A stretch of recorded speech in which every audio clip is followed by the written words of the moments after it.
ದಿನಾಂಕ 24/2026 ವಿಜಯನಗರ ಸಂಚಾರ ಪೊಲೀಸ್ ಠಾಣೆಯಲ್ಲಿ ಒಂದು ಅಪಘಾತ ಪ್ರಕರಣ ದಾಖಲಾಗುತ್ತೆ. ಇದರಲ್ಲಿ ವಿಜಯಲಕ್ಷ್ಮಿ ಅನ್ನೋರಿಗೆ ಅಪಘಾತ ಆಗ್ತದೆ ಬೈಕಿಂದ. ಅವರನ್ನು ಆಸ್ಪತ್ರೆಗೆ ದಾಖಲಿಸಲಾಗಿರುತ್ತೆ. ಸೊ ಈ ಒಂದು ಪ್ರಕರಣ ತನಿಖೆ ನಡೆಯುತ್ತಿರುವಾಗ ಒಂದು ಹೊಸ ವಿಷಯ ಪೊಲೀಸ್ ಅಧಿಕಾರಿಗಳ ಗಮನಕ್ಕೆ ಬರುತ್ತೆ. ಈ ಒಂದು ಅಪಘಾತ ಏನಿದೆ ಇದನ್ನು ಅತ್ಯಂತ ಪ್ಲ್ಯಾನ್ ಮಾಡಿದ್ದಾರೆ ಅಂತ. ಈ ವಿಜಯಲಕ್ಷ್ಮಿ ಇವರು ಸಿಂಗಲ್ ಲೇಡಿ ಇರ್ತಾರೆ. ಸೊ ಇವರು ಹತ್ರ ಇರ್ತಕ್ಕಂಥ ಒಂದು ಪ್ರಾಪರ್ಟೀಸ್ ಏನಿದೆ ಅವುಗಳನ್ನು ತೆಗೆದುಕೊಂಡು ಹೋಗಬೇಕು ಅನ್ನೋ ಪ್ಲ್ಯಾನ್ ಮಾಡಿಕೊಂಡು ಈ ಒಂದು ಕೃತ್ಯವನ್ನು ಎಸಗಿದ್ದಾರೆ ಅಂಥೇಳಿ ಪ್ರಾಥಮಿಕವಾಗಿ ಸಂಚಾರ ಪೊಲೀಸ್ ಅಧಿಕಾರಿಗಳಿಗೆ ಮತ್ತು ನಮ್ಮ ಅಧಿಕಾರಿಗಳಿಗೆ ಗೊತ್ತಾಗ್ತದೆ.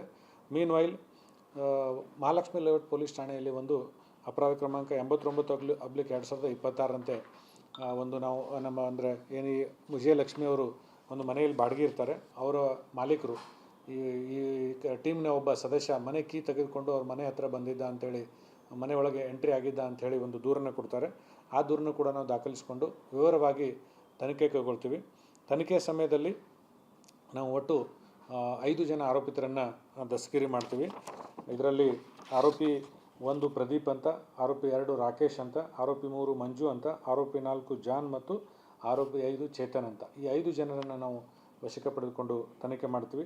ಇವರು ಏನಂದರೆ ಒಂದು ಪೂರ್ವ ಸಂಚನ್ನು ಕ್ರಿಮಿನಲ್ ಕಾನ್ಸ್ಪಿರಸಿಯನ್ನು ಮಾಡಿಕೊಂಡು ಈ ಒಂಟಿ ಮಹಿಳೆಗೆ ಅಪಘಾತಪಡಿಸಿ ಅವಳು ಅಲ್ಲಿ ಕೆಳಗೆ ಬೀಳ್ತಾಳೆ. ಬಿದ್ದ ನಂತರ ಅವಳು ಪರ್ಸ್ ತೊಗೊಂಡು ಪರ್ಸಲ್ಲಿರೋ ಕೀಯನ್ನು ತೆಗೆದುಕೊಂಡು ಮನೆಗೆ ಹೋಗಿ ಮನೆಯಿಂದ ಅವಳದೇನೇನು ಪ್ರಾಪರ್ಟಿ ಇದೆ ಅದನ್ನೆಲ್ಲ ಮನೆಗೆ ಯಾಕೆ ಅಂತಂದರೆ ಹಾಸ್ಪಿಟ್ಲಿಗೆ ಅಡ್ಮಿಟ್ ಮಾಡೋದಿದೆ, ಅದಕ್ಕೆ ಆಧಾರ್ ಕಾರ್ಡ್ ಬೇಕು ಅನ್ನೋ ನೆಪ ಮಾಡಿಕೊಂಡು ಮನೆಗೆ ಹೋಗಿ ಮನೆಯಲ್ಲಿರುವಂಥ ಪ್ರಾಪರ್ಟಿಯನ್ನು ತೆಗೆದುಕೊಂಡು ಹೋಗ್ಬೇಕಂತ ಪ್ಲ್ಯಾನ್ ಮಾಡಿಕೊಂಡು ಇದನ್ನು ಒಂದು ಕಾನ್ಸ್ಪಿರಸಿ ಮಾಡಿ ಇನ್ಸಿಡೆಂಟನ್ನು ಮಾಡ್ತಾರೆ.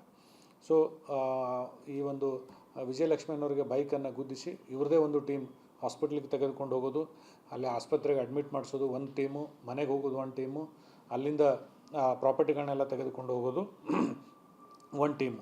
ಈ ರೀತಿ ಇದನ್ನೆಲ್ಲ ಪ್ಲ್ಯಾನ್ ಮಾಡಿಕೊಂಡು ಕಾನ್ಸ್ಪಿರಸಿ ಮಾಡಿರ್ತಾರೆ. ಇದಕ್ಕೆ ಏನು ಈ ಇನ್ಸಿಡೆಂಟಿಗೆ ಒಬ್ಬ ಚೇತನ್ ಅಂತ ಒಬ್ಬ ಆ ಏರಿಯಾದ ಒಬ್ಬ ವ್ಯಕ್ತಿ ಆರೋಪಿ ನಂಬರ್ 5 ಈ ಎಲ್ಲ ಆರೋಪಿತರುಗಳಿಗೆ ಮಾಹಿತಿಯನ್ನು ನೀಡಿರ್ತಾನೆ. ಇದರಲ್ಲಿ 2 ಆರೋಪಿತರು ರೌಡಿ ಶೀಟರ್ಸ್ ಕೂಡ ಇದ್ದಾರೆ. ಒಬ್ಬರು ಶೇಷಾದ್ರಿಪುರಂ ಪೊಲೀಸ್ ಠಾಣೆಯಲ್ಲಿ ಮತ್ತು ಇನ್ನೊಬ್ಬರು ಕುಮಾರಸ್ವಾಮಿ ಲೇಔಟ್ ಪೊಲೀಸ್ ಸ್ಟೇಷನಲ್ಲಿ. ಸೊ ಇವರೆಲ್ಲ ಕಾನ್ಸ್ಪಿರಸಿ ಮಾಡಿಕೊಂಡು ಈ ಕೃತ್ಯವನ್ನು ಎಸಗಿರ್ತಾರೆ. ತನಿಖೆ ಸಮಯದಲ್ಲಿ ನಮಗೆಲ್ಲ ಇದರದ್ದು ವಿವರ ಗೊತ್ತಾಗ್ತದೆ.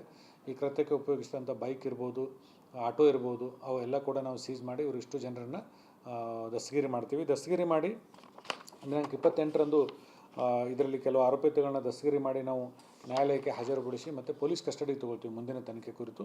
ಅದರಲ್ಲಿ ಈ ಮಂಜುನಾಥ್ ಅಂತ ಒಬ್ಬ ಆರೋಪಿ ಇದ್ದಾರೆ, ಇವ್ರನ್ನೂ ಕೂಡ ಪೊಲೀಸ್ ಕಸ್ಟಡಿಗೆ ತೊಗೊಂಡಿರ್ತೀವಿ.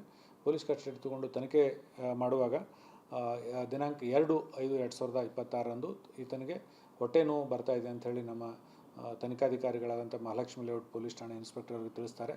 ತಕ್ಷಣ ನಮ್ಮ ಇನ್ಸ್ಪೆಕ್ಟರ್ ಆತನನ್ನು ಆಸ್ಪತ್ರೆಗೆ KC ಜನರಲ್ ಆಸ್ಪತ್ರೆಗೆ ಕರ್ಕೊಂಡು ಹೋಗ್ತಾರೆ ಮತ್ತು ಅವರು ಹೆಚ್ಚಿನ ಟ್ರೀಟ್ಮೆಂಟ್ ಕುರಿತು ವಿಕ್ಟೋರಿಯಾ ಆಸ್ಪತ್ರೆಗೆ ಕರ್ಕೊಂಡು ಹೋಗಲಿಕ್ಕೆ ತಿಳಿಸಿದ ಮೇರೆಗೆ ವಿಕ್ಟೋರಿಯಾ ಆಸ್ಪತ್ರೆಗೆ ಕರ್ಕೊಂಡು ಹೋಗ್ತಾರೆ. ವಿಕ್ಟೋರಿಯಾ ಆಸ್ಪತ್ರೆಯಲ್ಲಿ ಅಡ್ಮಿಟ್ ಆಗಿ ಇವರು 5ನೇ ತಾರೀಕುವರೆಗೆ ಆಸ್ಪತ್ರೆಯಲ್ಲಿ ಚಿಕಿತ್ಸೆ ಪಡಿತಾ ಇರ್ತಾರೆ ICU ಘಟಕದಲ್ಲಿ.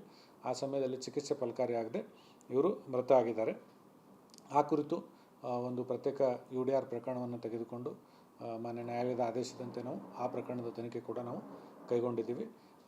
ಪ್ರಮುಖವಾಗಿ ಈ ಕೃತ್ಯಕ್ಕೇನು ಸಂಚು ರೂಪಿಸಿ ಕೃತ್ಯ ಮಾಡಿದ್ರು, ಈ ವಿಜಯಲಕ್ಷ್ಮಿ ಸಾಯಿಸಿ ಆಕ್ಸಿಡೆಂಟ್ ಮಾಡಿಸಿ ಸಾಯಿಸಿ ಅವಳ ಒಡವೆಗಳು ಮತ್ತು ಹಣ ಕಿತ್ಕೊಂಡು ಹೋಗ್ಬೇಕಂತ ಪ್ಲ್ಯಾನ್ ಮಾಡ್ಕೊಂಡಿದ್ರು.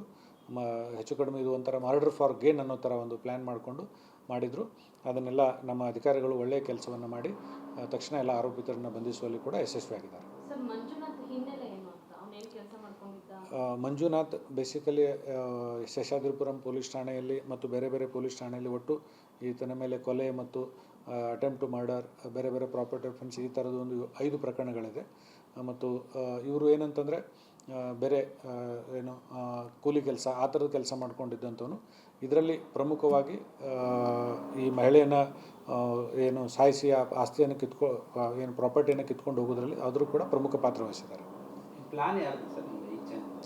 ಸೊ ಮೇನ್ಲಿ A5 ಚೇತನ್ ಇವರಿಗೆಲ್ಲ ಇನ್ಫಾರ್ಮೇಷನ್ ಕೊಡ್ತಾರೆ. ಉಳಿದವರೆಲ್ಲ ಕೂತ್ಕೊಂಡು ಒಟ್ಟಿಗೆ 5 ಜನ ಒಬ್ಬೊಬ್ರು ಒಂದೊಂದು ವರ್ಕ್ ಡಿಸ್ಟ್ರಿಬ್ಯೂಷನ್ ಮಾಡಿಕೊಂಡು ಪ್ಲ್ಯಾನ್ ಮಾಡ್ಕೋತಾರೆ. ಯಾರು ವಾಚ್ ಮಾಡಬೇಕು, ಯಾರು ಆ ಬೈಕನ್ನು ಓಡಿಸ್ಬೇಕು, ಯಾರು ಆಟೋ ತೊಗೊಂಡು ಬರಬೇಕು, ಆಸ್ಪತ್ರೆಗೆ ಯಾರು ಶಿಫ್ಟ್ ಮಾಡಬೇಕು, ಈ ರೀತಿ ಟೋಟಲ್ ಎಲ್ಲರೂ ವರ್ಕ್ ಡಿಸ್ಟ್ರಿಬ್ಯೂಟ್ ಮಾಡಿಕೊಂಡು ಒಂದು ಕಡೆ ಕೂತ್ಕೊಂಡು ಪ್ಲ್ಯಾನ್ ಮಾಡಿಕೊಂಡು ಅಲ್ಲಿಂದ ಹೋಗಿ ಎಕ್ಸಿಕ್ಯೂಟ್ ಮಾಡ್ತಾರೆ.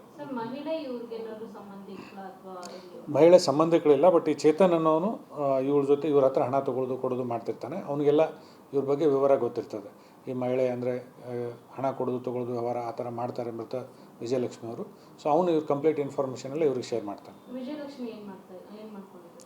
ಏನು ವಿಶೇಷವಾದ ಕೆಲಸ ಏನಿಲ್ಲ, ಜಸ್ಟ್ ಹಣಕಾಸಿನ ಸಹಾಯ ಮಾಡೋದು ಆ ಥರ ಒಬ್ಬಳೇ ಮಹಿಳೆ ಇರ್ತಾರೆ. ಸೊ ತನ್ನ ಜೀವನ ಸಾಗಿಸ್ಕೊಂಡು ಹೋಗ್ತಾ ಇರ್ತಾರೆ. ಕಂಪ್ಲೇಂಟ್ ಅಲ್ಲಿ ಮನೆಗೆ ಈ ಥರ ಆಗ್ತಾ ಇದೆ, ಇವ್ರು ಕಳ್ತನಕ್ಕೆ ಬಂದಿತ್ತು ಮತ್ತು ಆಕ್ಸಿಡೆಂಟ್ ಆಗಿತ್ತು, ಇದು ಹೆಂಗೆ ಹೊರಗಡೆ ಬರುತ್ತೆ ಸ್ಟಾರ್ಟಿಂಗ್? ಯಾರು ಕಂಪ್ಲೇಂಟ್ ಕೊಡ್ತಾರೆ? ಫಸ್ಟ್ ಆಕ್ಸಿಡೆಂಟ್ ಕೇಸ್ ಆಗ್ತದೆ, ಇವರೇ ಹೋಗಿ MLC ಮಾಡಿಸ್ತಾರೆ. ಇವರೇ MLC ಮಾಡಿಸ್ತಾರೆ. ಅದ್ರ ಪ್ರಕಾರ ಆಕ್ಸಿಡೆಂಟ್ ಕೇಸ್ ಆಗ್ತದೆ. ಸೊ ಅಂದರೆ ಇವರೇ ಕಂಪ್ಲೇಂಟ್ ಕೂಡ ಇವರೇ ಕೊಟ್ಟಾರೆ ಆಕ್ಸಿಡೆಂಟಿಗೆ. ಸೊ ಸಬ್ಸಿಕ್ವೆಂಟ್ಲಿ ಇನ್ಸಿಡೆಂಟ್ ನಾವು ಸ್ಪಾಟ್ ಎಲ್ಲ ವೆರಿಫೈ ಮಾಡುವಾಗ ಸಸ್ಪಿಷಿಯಸ್ ಆಗಿ ಕಾಣ್ತದೆ. ಎರಡನೇದು ಇವನು ಕೀ ತೊಗೊಂಡು ಒಬ್ಬ ಇದಕ್ಕೆ ಹೋಗ್ತಾನೆ, ಇಮಿಡಿಯೇಟ್ಲಿ ಅಜ್ಜಿ ಮನೆಗೆ ಹೋಗ್ತಾನೆ. ಅಲ್ಲಿ ಓನರ್ ನೋಡ್ತಾರೆ. ಸೊ ಅವ್ರಿಗೆ ಕೂಡ ಡೌಟ್ ಬರ್ತದೆ, ಇವನು ಯಾರು ಈ ಮನೆ ಕೀ ತೊಗೊಂಡು ಬಂದಿದ್ದಾನೆ ಅಂತ.